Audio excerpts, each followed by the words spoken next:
extrema. Què és millor per a l'esperit? Patir insults i galtades del destí o alçar-se en armes contra un mar d'adversitats? Morir. Dormir. Res més. Per poder dir així que amb el somni curem les ferides del cor mentre desitgem la consumació definitiva. Morir. Dormir.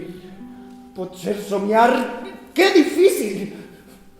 Davant el somni de la mort, que llarga arriba a ser la desgràcia.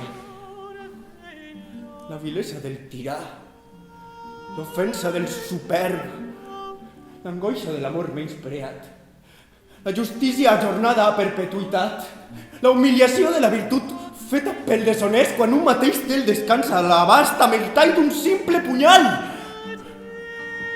Qui pot suportar tant? Qui pot arrossegar una càrrega tan pesada? Ningú, si no farà pel misteri que endevinem més enllà de la mort.